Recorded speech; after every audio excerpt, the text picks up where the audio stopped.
Hello viewers. So last video நம்ம என்ன பார்த்திருப்போம் அப்படின்னா லாஜிக்கல் ஆப்ரேட்டர்ஸ் பத்தி பார்த்திருந்தோம். ஸோ இந்த வீடியோல நம்ம என்ன பார்க்க போறோம்னா MongoDBயோட அக்ரிகேஷன்ஸ் பத்தி பார்க்க போறோம்.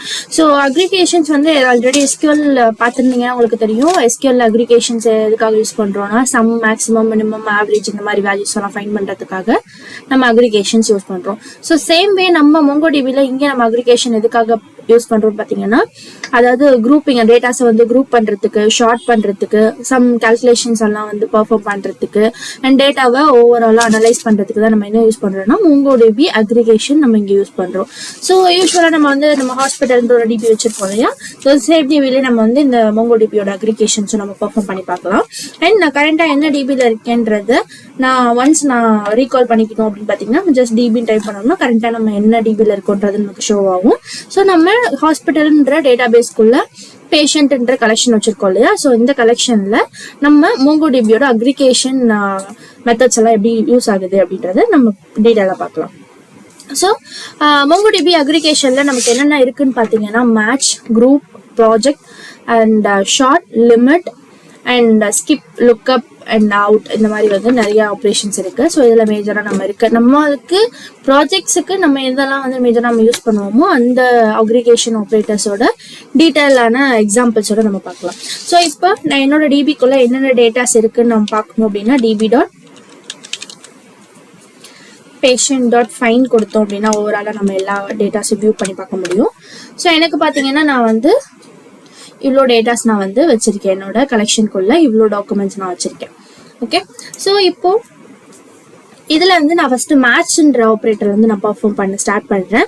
ஸோ மேட்ச் எதுக்காக யூஸ் பண்ணுவாங்க அப்படின்னா நம்ம டாக்குமெண்ட்ல ஸ்பெசிஃபிக்கான டேட்டாவை மட்டும் சில கண்டிஷன்ஸ் யூஸ் பண்ணி நம்ம ரிட்ரை பண்ணி பார்க்க, அதாவது ரீட் பண்ணி பார்க்கறதுக்கு தான் நம்ம என்ன யூஸ் பண்றோம்னா மேட்ச்ன்ற ஆப்ரேட்டர் யூஸ் பண்றோம். ஓகே, ஸோ அந்த மேட்ச் எப்படி பர்ஃபார்ம் ஆகுதுன்னு பார்க்கலாம். ஸோ db.patient.aggregate கொடுத்துக்கலாம். ஸோ இதில் வந்து நான் அரேலேருந்து ஸ்டார்ட் பண்ணுறேன். ஏன்னு பார்த்தீங்க அப்படின்னா நான் இப்போ எழுத போகிற கண்டிஷன் என்னோட ஓவரால் கலெக்ஷனை ஸ்கேன் பண்ணி அதுக்கப்புறம் எனக்கு வந்து ரிசல்ட்டை ரிட்ரை பண்ணி தரணும். அந்த ஒரு பர்பஸ்க்காக தான் நான் என்ன பண்ணுறேன் அப்படின்னா நான் எழுத போகிற கண்டிஷன்ஸை அரேக்குள்ளே நான் எழுதுறேன். ஓகே, மேட்ச்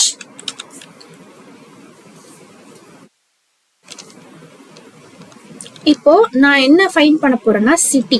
ஓகேவா, சிட்டின்ற ஃபீல்டில் இப்போ சென்னையில் இருக்கவங்கள மட்டும் நான் என்ன பண்ண போறேன், அந்த சென்னைக்குன்றது மேட்ச் ஆகிற பீப்புள்ஸோட டேட்டாவை மட்டும் தான் நான் என்ன பண்ண போறேன், ரிட்ரை பண்ணி பார்க்க போறேன். ஸோ நான் பிரேசஸ் எல்லாம் க்ளோஸ் பண்ணிக்கலாம்.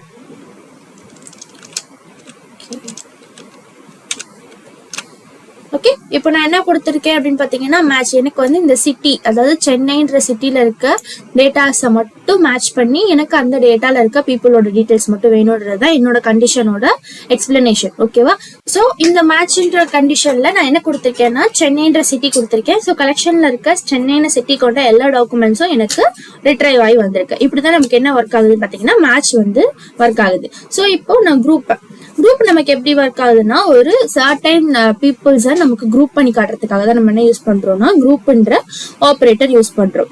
ஓகே, ஸோ இதை வச்சு நம்ம என்னால என்ன பண்ண முடியும்னா நம்ம சிமிலரா இருக்க வேல்யூஸை நம்ம குரூப் பண்ணி பார்க்கலாம், இல்லை டிஃப்ரெண்டா இருக்க வேல்யூஸை நம்ம குரூப் பண்ணி பார்க்கலாம். இந்த மாதிரி வந்து நான் இதெல்லாம் குரூப் பண்ணி நான் வியூ பண்ணணும் அப்படின்னு நினைக்கிறேனோ அதெல்லாம் என்னால என்ன பண்ண முடியும், குரூப் பண்ணி வியூ பண்ண முடியும்.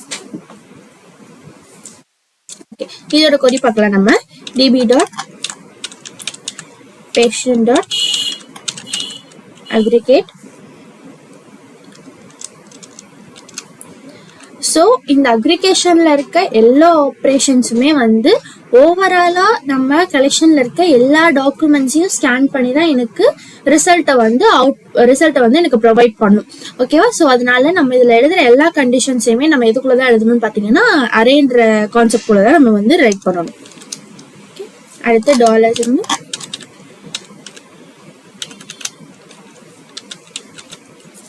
குரூப். ஸோ நான் வந்து இங்கே ஐடி கொடுக்குறேன். எனக்கு ஐடி பேஸ் பண்ணி குரூப் பண்ணணும் அப்படின்றது இன்னொரு கான்செப்ட். ஸோ சிட்டி,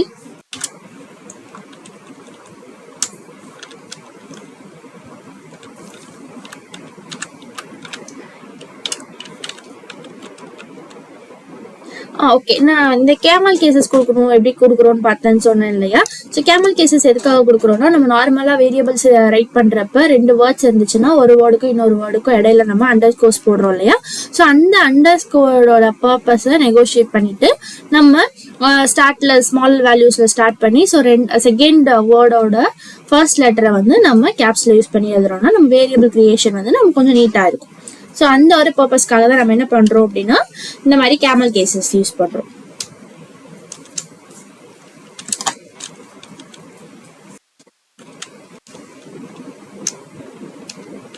ஓகே, நம்ம வந்து பிராக்கெட்ஸ்ல செக் பண்ணிக்கலாம். ஓகே, ஸோ வந்து நமக்கு இது வந்து நமக்கு குரூப் பண்ணி காட்டிடுச்சு. என்ன காட்டியிருக்குன்னு பார்த்தீங்கன்னா, சிட்டி வைஸ் எனக்கு டோட்டல் பேஷண்டோட நம்பர்ஸ் எனக்கு குரூப் பண்ணி காட்டுன்றது தான் நம்மளோட கொரி எழுதியிருக்கோம். ஓகேவா. ஸோ சிட்டி வைஸ் அதாவது டோட்டல் பேஷண்ட், இப்போ சேலம்ல எனக்கு 3 பேஷண்ட்ஸ் இருக்காங்க, அடுத்து டி நகர்ல எனக்கு ஒரே ஒரு பேஷண்ட் இருக்காங்க, லாஸ் ஏஞ்சல்ஸ்ல 2 பேர் இருக்காங்க, சிகாகோல 2 பேர் இருக்காங்க, நியூயார்க்ல 2 பேர் இருக்காங்க, சென்னையில 3 பேர் இருக்காங்க அப்படின்னு சொல்லிட்டு எனக்கு ஓவரால் கலெக்ஷனை ஸ்கேன் பண்ணி அதுல சிமிலர் சிட்டிஸ் இருக்க பேஷண்ட்ஸோட டீட்டெயில குரூப் பண்ணி எனக்கு வந்து ஷோ பண்ணிருக்கு. ஸோ இப்படிதான் நமக்கு வந்து எப்படிதான் குரூப்பிங் வந்து ஒர்க் ஆகுது. ஓகே, நம்ம அடுத்து என்ன பார்க்க போறோம்னு பாத்தீங்க அப்படின்னா ப்ராஜெக்ட் வந்து எப்படி நமக்கு ஒர்க் ஆகுதுன்னு பார்க்கலாம். So same DP dot. So ப்ரொஜெக்ட்ன்றது ஒன்றும் இல்லை, நமக்கு வந்து எப்படி சேம் இப்போ குரூப் எப்படி நமக்கு குரூப் பண்ணி காட்டுச்சோ அதே மாதிரி நம்ம கொடுக்குற கண்டிஷனுக்கு ஏற்ற மாதிரி ஒரு நியூ வேல்யூவை நமக்கு வந்து வியூ பண்றதுக்கு ஈஸியா இருக்கும். ஸோ அதுதான் நம்ம என்ன சொல்லுவோம்னா ப்ரொஜெக்ட்னு சொல்லுவோம்.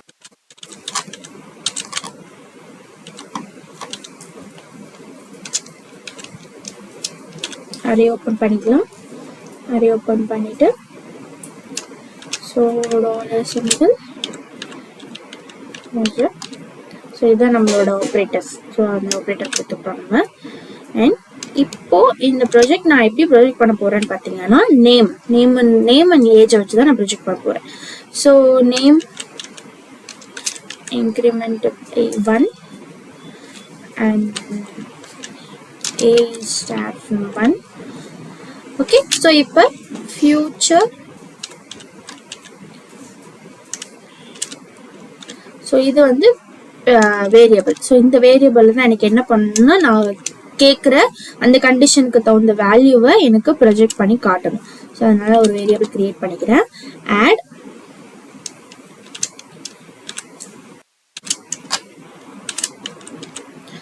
ஸோ ஏஜ் கூட எனக்கு 10 ஆட் பண்ணணும்.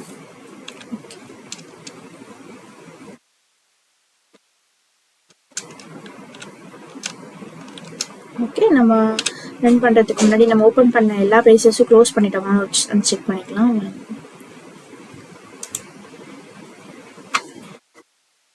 ஓகே, இப்போ பாத்தீங்க அப்படின்னா நம்ம கலெக்ஷன்ஸ்குள்ள இருக்க எல்லா டேட்டாஸ்லயும் 10 வந்து ஆட் ஆகி வந்திருக்கு. ஆக்சுவல் ஏஜ் பாத்தீங்கன்னா இந்த பர்சனுக்கு என்ன, நிஷுக்கு வந்து actual age 40 and future age என்னவா இருக்கும்னு பாத்தீங்கன்னா 10 ஆட் பண்ண சொல்லியிருக்கோங்க. So future age 50.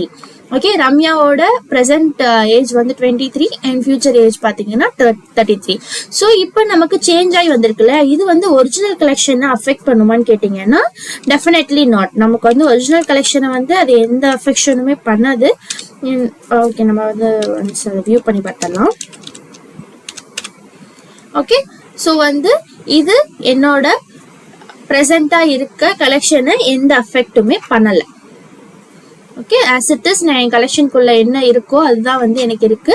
ஸோ நான் வந்து ஃபியூச்சர் ஏஜ் வியூ பண்ணி நமக்கு வந்து வியூ மட்டும்தான், நம்ம எப்படி நமக்கு வேணுமோ அதை வந்து வேரியபிள்ஸ் யூஸ் பண்ணி நம்ம வியூ பண்ணி பார்த்துக்கிறோம். ஓகே, ஆனா வந்து அது எக்காரணத்து கொண்டும் நான் கரண்டா நான் கிரியேட் பண்ணி வச்சிருக்க டேட்டா பேஸை அஃபெக்ட் பண்ணாது.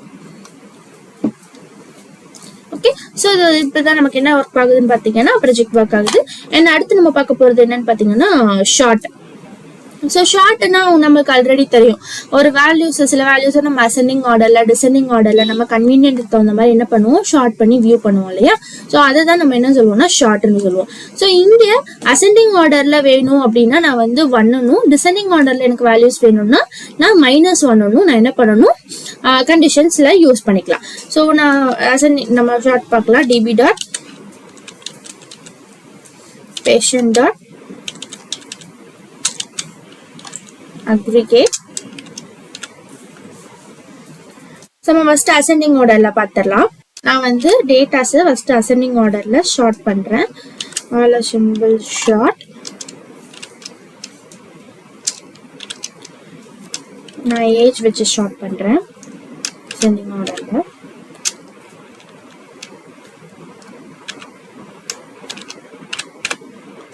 ஓகே, ஸோ வந்து எனக்கு என்ன இருக்கு அசெண்டிங் ஆர்டர்ல, நான் அசெண்டிங் ஆர்டர்ல அதாவது ஏஜ் வந்து 1ன்னு கொடுத்தது. இது வந்து அசெண்டிங் ஆர்டரை டிட்டர்மைன் பண்ணுது. ஸோ வந்து எனக்கு வந்து 23, 23, 25ன்னு சொல்லிட்டு சின்ன நம்பர்ல இருந்து பெரிய நம்பர் வரைக்கும் வந்திருக்கு. இதுவும் சின்ன நம்பர்ல இருந்து பெரிய நம்பர் வரைக்கும் நம்ம சொல்றதை என்ன சொல்லுவோம், அசெண்டிங் ஆர்டர்னு சொல்லுவோம். பெரிய நம்பர்ல இருந்து சின்ன நம்பர் போறது நம்ம என்ன சொல்லுவோம், டிசெண்டிங் ஆர்டர்னு சொல்லுவோம். ஓகே, நான் வந்து டிசெண்டிங் ஆர்டர் வந்து அடுத்து வந்து டிசெண்டிங் ஆர்டர் வந்து சேம் இதே தான். நம்ம இந்த ஏஜ் கொடுத்துருக்கோம் இல்லையா, ஸோ இதுல வந்து 1க்கு பதிலா -1 கொடுத்தோம் அப்படின்னா நமக்கு எல்லாமே டிசெண்டிங் ஆர்டர்ல இருக்கும். ஓகே, பெரிய நம்பர்ல இருந்து ஸ்டார்ட் ஆகி சின்ன நம்பர் வரைக்கும் வரும். ஸோ இதை நம்ம நேம்ல போட்டு பார்க்கலாம். நேம்ல எப்படி யூஸ் ஆகுது பாத்தீங்கன்னா,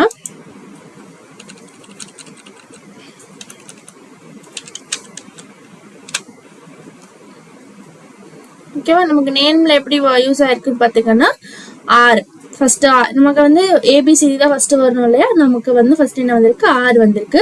அது ஏன் ஸ்மால் லெட்டர் வந்திருக்குன்னா, நம்ம மிக்ஸ் அண்ட் மேட்சா தான் வச்சிருக்கோம். நம்ம டேட்டாஸ் கேபிட்டல்ல ஸ்டார்ட் ஆகிற நேம்ஸும் வச்சிருக்கோம் அண்ட் ஸ்மால் லெட்டர் யூஸ் பண்ணி ஸ்டார்ட் ஆகிற நேம்ஸும் வச்சிருக்கோம்.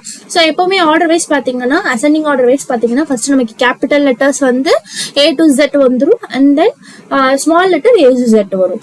அதே டிசெண்டிங் ஆர்டர்ல பார்த்தோம் அப்படின்னா Z to A small letter and Z to A capital letter அந்த மாதிரி வரும். ஸோ அதுதான் வந்து நமக்கு அந்த ஆர்டர்ல நமக்கு வியூ ஆகி காட்டியிருக்கு. நம்ம நேம்ஸ் யூஸ் பண்ணி, அதாவது ஆல்பபெட்டிக் ஆர்டர் யூஸ் பண்ணி கூட நம்மளால என்ன பண்ண முடியும், அசெண்டிங் ஆர்டர் டிசெண்டிங் ஆர்டர் வந்து MongoDBல நம்மள பெர்ஃபார்ம் பண்ண முடியும். ஸோ இப்படிதான் நமக்கு ஷார்ட் ஒர்க் ஆகுது. அண்ட் லிமிட் எப்படி நம்ம யூஸ் பண்றோம்னு பாத்தீங்க அப்படின்னா, எனக்கு ஃபர்ஸ்ட் ஒரு 5 வேல்யூஸ் மட்டும் வியூ பண்ணா போதும், லாஸ்ட் 5 வேல்யூஸ் மட்டும் வியூ பண்ணா போதும், ஸோ இல்ல மிடில் இருக்க வேல்யூஸ் மட்டும் வியூ பண்ணா போதும் அப்படின்ற கண்டிஷனுக்காக தான் நம்ம என்ன யூஸ் பண்றோம்னா லிமிட் யூஸ் பண்றோம். So same patient dot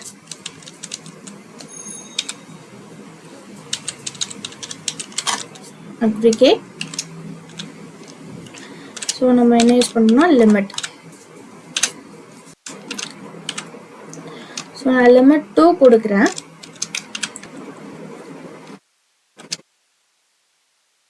okay, so வந்து லிமிட் 2 நாங்கள் பிரேசஸ் ப்ரெஸ் பண்ணனால எனக்கு எரர் வந்துருச்சு. ஸோ லிமிட் 2 கொடுத்தோன்னே எனக்கு ஃபர்ஸ்ட், அதாவது கலெக்ஷன்ல இருக்க டாப் 2ஓட 2 பர்சன்ஸோட டீடைல்ஸ் மட்டும் எனக்கு என்ன இருக்குன்னா வியூ ஆயிருக்கு.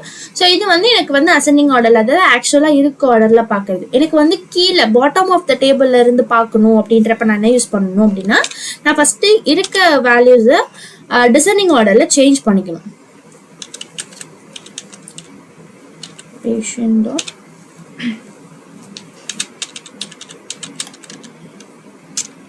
ஃபர்ஸ்ட் நான் இருக்க கலெக்ஷனை ஷார்ட் பண்றேன். எப்படி ஷார்ட் பண்றேன்னு பாத்தீங்கன்னா, ஏஜ்ல இருந்து ஷார்ட் பண்றேன்.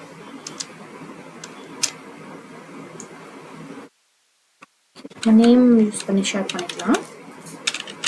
இப்போ நேம் வந்து நமக்கு ஆர்டரா அசைன் ஆயிருக்கு அப்படின்னா நம்ம நேம் யூஸ் பண்ணி ஷார்ட் பண்ணலாம்.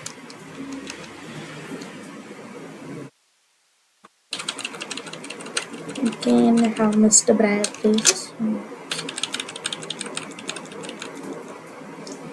பார்த்தீங்கன்னா நான் வந்து நேம் டிசைனிங் ஆர்டர்ல கொடுத்துட்டு இப்போ நான் லிமிட் எழுதுறேன்.